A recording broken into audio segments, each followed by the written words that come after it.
Hey, good morning, everybody. Welcome to ShortSalePowerHour.com. I'm Kevin. It's Fred.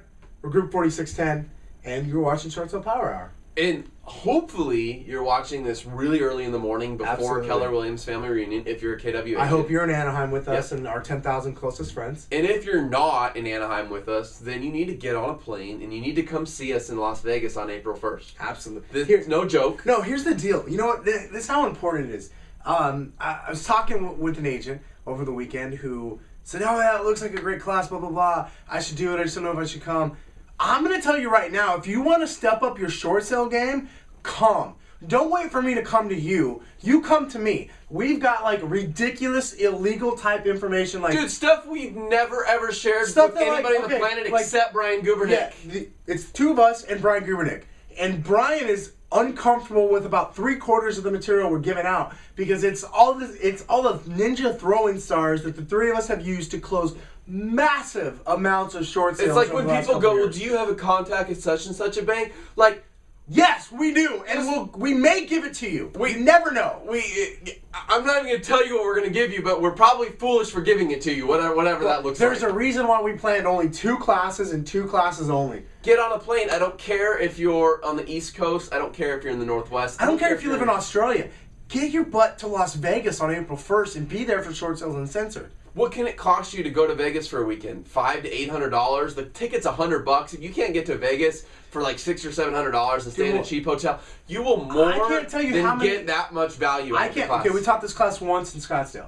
I cannot tell you the number of people that have come up to me since then, even within just that first week. Hey, you know what? I already applied the 1, 2, and 3 things that you taught me there, and I've already closed X more deals because of it, or I've already closed 1 more deal because of Got it. this many more people. I revived the deal because I didn't know what to do. I came to your class. I learned a technique. I learned something. I applied it. Now the deal's approved. Now it's closed.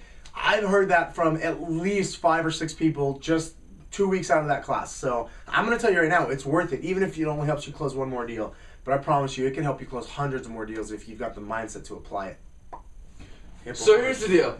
It's Mindset Monday. It is. And I thought today we'd talk about the mindset of thinking with the end in mind, It's a good one. begin with the end in mind. You know, people ask us all the time, what does Group 4610 stand for? Well, you can go to group4610.com and click on the About Us link and you can read up on that. Yeah. But the inspiration for our team name comes from the idea of thinking with the end in mind. And I can't think of a real estate transaction where it is more necessary to think or begin with the end in mind. Yeah, absolutely, guys. Short sales are, because they're big deals. Think about it from the fact of you've got a homeowner likely gone through a tough situation. They have no idea what to expect. You don't know what to expect from them because when finances are going tough for people, a lot of other things are going tough for people. Yep. And it can sometimes be harder to work with a person like in that situation. So when you start a transaction with a seller and you're thinking about all the things that can happen along the way and you're preparing them for that ahead of time, you take away, I would say, 95% of the potential problems. I mean, it's just that simple. You've got to not just set up your seller or yourself, but you've got to work with the buyer, the buyer's agent. You've got to set them up for what to expect. Yep. And you've got to think about everything else that's involved. The banks, likely to at least 2 lenders, at least in our market.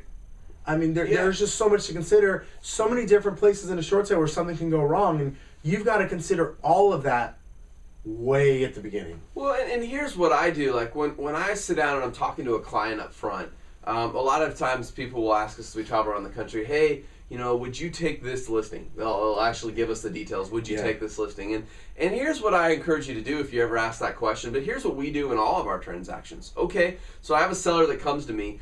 I want to gather and collect information. Who are their banks? How much do they owe? When's the last time they missed the payment? Are any of these loans home equity lines of credit? What are my state laws? What do my state laws say about foreclosure? What do my state laws say about short sales? What do my state laws say if they took a cash out loan versus a rate and term only loan, or a purchase money loan versus a home equity line of credit? And so I'm actually thinking of all these things up front, and what I'm thinking is, how do I get this person to the end, right? Which the end to me is a short sale approval with no liability or no worse liability than they would have had through foreclosure. Let me say it that way. And so that's what I'm doing when I'm talking to a client, when I'm working the entire transaction is, what is it going to take to get to the end and get a short sale approved with no worse liability created for the homeowner than they would have had through foreclosure? What is it going to take? Can I even do it? Right. That's really what's going on through my head. And honestly, throughout the transaction, there's going to be things in the beginning that are going to stop me. For example, a homeowner doesn't want to cooperate and send me all their paperwork.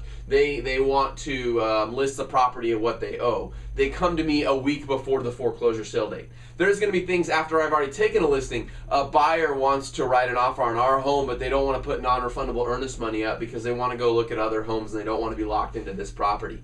Yeah. Or they say that they're qualified, they just don't have an LSR, or they haven't sold their other home yet, so they can't qualify for this loan. Yeah.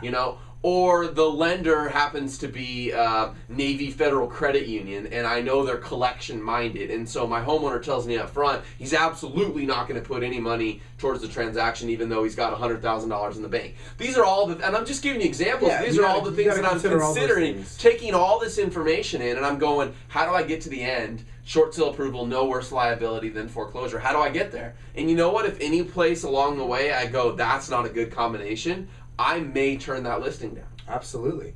Yeah, I mean, you just have to. Sometimes it's not often that we turn somebody down, but it does happen every once in a while. And the bigger qualification is hey, now that I've got this game plan, if you will, the end from the beginning in mind. Yeah. Does my seller want to play that same game? Yep. And I know to some of you go, oh, great, I've heard this before. But I'm telling you, there's people watching this show today, there's agents in your marketplace that somebody's going to run to them today and say, oh my gosh, I got a sale date coming up in 30 days and I think I need to do a short sale. Nobody's come back to me on my loan modification, and they have no idea what they're doing, and they'll just take the listing without any thought of, well, what does this person owe? Is the home marketable? Can I even get an offer? How many times has this sale date already been postponed? Yeah. Who are the lenders? How much money do they have in their bank account? I mean, there's all these variables, and so what I'm encouraging you to do is just slow down a minute, and before you just run out and take listings, before you just run out and take offers on your listings, before you just run out and do anything, slow down and actually evaluate, how am I going to get to that ending point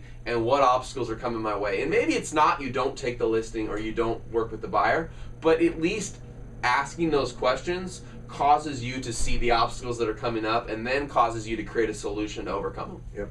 So, I don't know if I can say any better. I know that I'm very talkative on today's show, no. But I'm passionate about that, and I think it's important. Deal, though. It's a really big deal, and here's the other thing: when you come to your transaction like that, or you have a consultation with a potential seller, whether it's over the phone or in person or wherever it is that you do that, when you're coming into to that consultation with those things in mind, they get that air of confidence from you. Yep. They will pick up on that, and they will want to do business with you because they realize they're that important to you. You thought about everything there is to do, and you're going to lay it out there for them. You know what? Not everybody's going to love it, but the vast majority of people are going to pick up on that, and they're going to want to work with you because of it. Yep. And those who don't, that's okay. Trust me, you don't want those people as clients.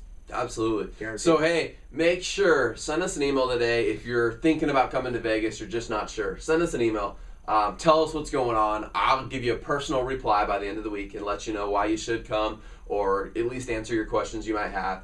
And if you're in Anaheim today and you're watching this video, we're teaching a class today, Monday, this afternoon at 1 p.m. And tomorrow we're on a panel at 1 p.m. with Brian Gubernick. So make sure you check those two events out that, of course, are free or included as your registration for Keller Williams Family Reunion. Guaranteed. I'm ready to wrap it up. Let's do it. Go out and crush it. Have a good Monday. 1, 2, 3. Short sale power hour. Short sale power hour. Crush it. Crush it.